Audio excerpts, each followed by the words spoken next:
Beneath the icy shroud of the Arctic, where life cloyingly persists against bitter winds, lies a chilling spectacle few dare to witness. A polar bear, its once pristine fur marred by a grotesque honeycomb wound, a nightmare etched into flesh and skin.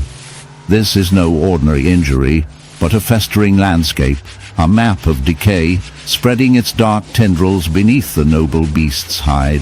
The wound is riddled with pits and holes, a maze of raw, angry tissue that pulses with a sickly sheen under the weakening sun, enveloped by strands of fur matted with grime and blood. What was once a symbol of natural strength now resembles a macabre testament to the secret horrors lurking within nature's cold embrace. Complicating this grim tableau is an infestation of barnacles, those crustaceans better known for clinging to sunken ships, and the undersides of whales, having made this bear their unwilling host. In the dusky shadows of the savannah, a ghastly spectacle unfolds. A leopard, once a mastermind of grace and stealth, now a grotesque tableau of nature's darker, more macabre machinations. Its golden-spotted fur, emblematic of the wild's elegance, is marred by a ravaging chaos of festering wounds. A nightmare birthed not by rival beasts or the harsh sun, but by a plague more sinister than a hunt gone wrong, a snake infestation. Imagine, if you will, the paradox of a predator consumed from within by creeping serpents. Serpents that do not silently glide past, but burrow and colonize, turning living flesh into a haunted wasteland. The leopard's injury is a hellscape of torn, oozing flesh and raw, inflamed skin, open slashes where the serpents have embedded themselves. These are no mere scratches, but festering nests of organic invasion that draw flies like miniature, buzzing death clouds. The pus, thick and yellow-green, leaks slowly, a disturbing testament to the ongoing battle brewing beneath the surface. The air around this carnage hums with decay. The serpent breeding ground within the wound writhes with life, living off the leopard's blood, muscles, and the dying tendrils of its own vitality, a grotesque symbiosis born of nature's crueler artistry. This isn't a case of a solitary snake strike. It's a horrific infestation, a biological horror show. Snakes, often solitary ambush predators, here multiply within the leopard's wound in an unnatural, almost fungal proliferation. They slither into the soft tissues, seeking warmth and sustenance, carving complex tunnels like real-life parasites with fangs for excavation tools. Their scaled bodies twist and curl in the dark crevices beneath the leopard's skin, extracting nutrients, releasing venom that paradoxically sustains their breeding frenzy, but fatally harms their host. The skin, stretched and peeled back like rotting fruit skin, reveals pale, wet muscle and sinew tumbling into shadowed cavities where these sneaky serpents hide. As these invaders thrive, the leopard weakens, its brilliant predator body losing battle after battle to an invasion that no sharp claw or impossible speed can fend off. The dark dance between host and parasite unfolds in a spiraling decay. Every breath the leopard takes an act of endurance, every step a testament to nature's horrifying impartiality. Diving deeper into this nightmare, snake infestation on a leopard is a rare but devastating phenomenon involving in the shadowed corners of a once peaceful park, where sunlight rarely dares to dance fully through the gnarly branches, lies a scene that arrests the eye and unsettles the soul. There, barely moving, is a dog, but not the friendly companion one conjures with the word. This living creature is marred by a grotesque affliction, a wound so horrifyingly intertwined with the serpentine invaders that it blurs the line between victim and ecosystem. This is no ordinary injury. It is a festering battleground where flesh and scale coalesce in a sinister alliance of survival, decay, and eerie coexistence. The wound is deep, ragged, and alive with writhing snakes, a sinister infestation feeding on the trust and vitality of this poor dog. The skin around the wound is swollen, distended almost beyond recognition, a grotesque landscape of cracked and blistered flesh. Embedded within the torn surface, dozens of tiny snakes squirm, their slick bodies slipping in and out of the cavity like living threads in a macabre tapestry. Their tongues flicker constantly, tasting the air, tasting the dog's despair. This is no random encounter. It is an infestation, a parasitic takeover where the invading serpents have claimed the dog's injured flesh as their new habitat. The wound exudes a pungent mix of decay and venom, an olfactory assault, implying battles below the surface unseen. The air buzzes faintly with the irritation of thousands of microscopic pathogens thriving in the unholy nexus of nature's cruelty and the dog's suffering. This snake infestation, a bile in the unforgiving expanse of the wild, where life and death perform their endless dance, an unsettling spectacle emerges.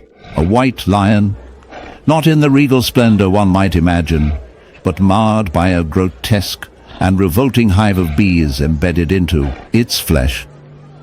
This is not a tale of majesty, but a dark chronicle of suffering and parasitic invasion that defies the usual narratives of predator and prey. At first glance, the sight is horrifying, a swollen, pulsating mass where once there was the proud mane and proud skin, now festering with stinging insects whose bodies cluster and twitch violently, a living crown of torment. The wound, raw and smeared with the sticky orange-brown of propolis and honey, oozes a sickly odor that assaults the senses, pulling the observer into a grim reality where nature's sometimes cruel indifference takes center stage. Beneath this appalling tableau lies a scientific drama both fascinating and repellent.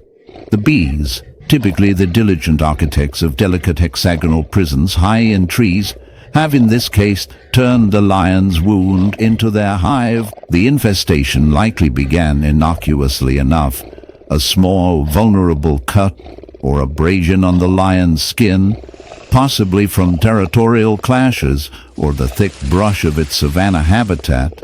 But for these bees, an opportunity appeared. They swarmed, laying eggs and cultivating their colony within the lion's flesh, feeding off blood, lymph, and the decaying tissue.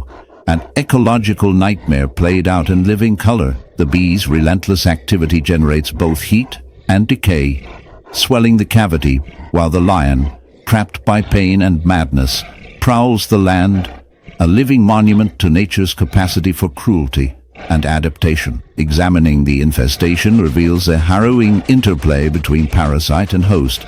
Honeybees, known for theirs in the decaying heart of the savanna, a lone buffalo lumbers with a wound so grotesque it seems almost unnatural.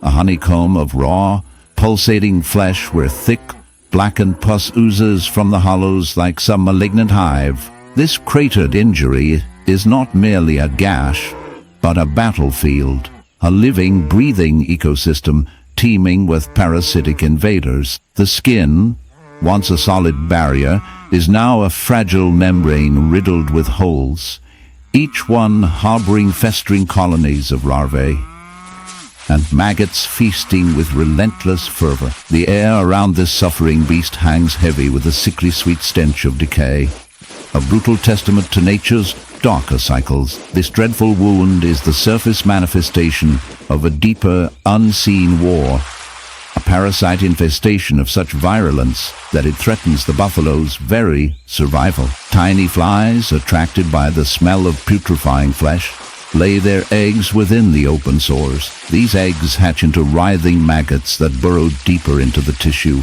sustaining themselves on the buffalo's living flesh. Unraveling muscle in the heart of a sun-scorched savanna, where the golden grass sways like a restless sea, and shadows lengthen under the unforgiving sun, a disturbing spectacle unfolds. Here wanders a white lion, its immaculate coat stained and ravaged by a grotesque hive of bees, a living horror story etched into flesh and fur. Imagine a creature of myth, rare and ethereal, brought low by an invasion so surreal it blurs the line between the natural and the nightmare. This is no mere wound.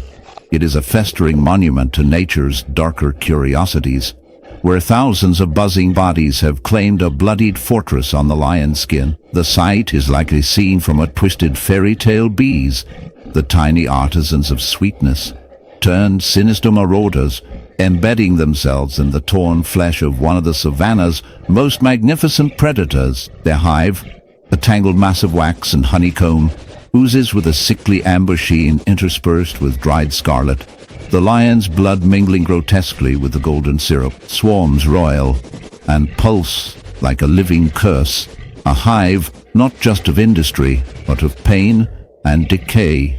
The air hums with a nervous energy, every drone a dark melody of nature's brutal cycles. This white lion, a creature already carrying the genetic rarity of albinism, has found itself host to a bee infestation born from a disastrous confluence of injury and opportunity. The wound, perhaps from a territorial battle or a careless human encounter, left flesh exposed and vulnerable. Bees, driven by instinct but acting with a collective intelligence, seized this ephemeral boon, constructing a hive that twisted nature's narrative from symbiosis to macabre parasitism. The hive is an affront to the lion's majesty, transforming what should